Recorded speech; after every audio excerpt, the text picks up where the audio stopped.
नमस्कार. आज आपण जाणून घेणार आहोत सरपटणारे प्राणी ह्याबद्दल माहिती. सरपटणारे प्राणी म्हटल्यानंतर ते पहिलं लक्ष वेधते ते म्हणजे आपलं साप. तुम्हाला माहिती आहे आशिया खंडामध्ये आपल्या 4 मुख्य प्रकारचे विषारी साप आढळतात. याच विषारी सापापैकी एक आहे मण्यार. मण्यार हा साप तुम्ही बघितलाही असेल.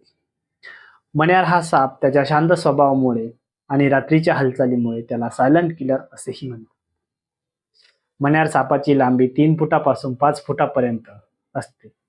पण काही अपवादात्मक कारणामुळे तो 5 फूट ते 9 फुटापर्यंत किंवा त्यापेक्षाही अधिक त्याची लांबी असू शकते. मण्यार सापाचा रंग हा पोलादी निळा किंवा गडद काळा असतो.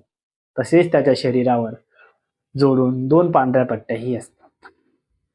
मण्यार सापाचे दंतही छोटे असतात. ज्यावेळेस तो दंत करतो त्यावेळेस मुंगी चावल्यासारखा भासते किंवा कधी कधी तसेही भासत नाही. पण मण्यार सापाचे विषय अत्यंत घातक असते. त्याचे विषय न्यूरोटॉक्सिक असते. ते जे डायरेक्टली आपल्या चेतासंस्थेवर हल्ला करते. मण्यार सापाच्या विषाची लक्षणे अशी असतात: पोटात अत्यंत दुखू लागते, पापण्या जळ पडतात, शब्द गोंधळतात, तसेच श्वास घेण्यात त्रास होतो. त्याची गंभीरता जर म्हटलं गेलं तर कधी ते योग्य उपचार जर नाही भेटला तर श्वसनसंस्था निकामी होऊन माणसाचा मृत्यू होऊ शकतो.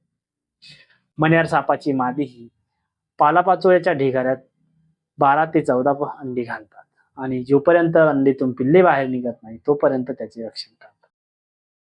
मण्यार सापाची पिल्ले ही प्रौढ सापाप्रमाणेच विषैली असतात. त्यांची लांबी 24 ते 28 सेंटीमीटर पर्यंत असते. मण्यार साप हा शक्यतो रात्री आपले अन्न शोधण्यासाठी बाहेर पडतो.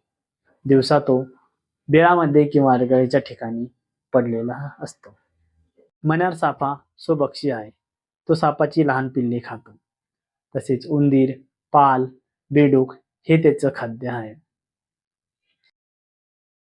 तर चला भेटूया पुढल्या व्हिडिओमध्ये.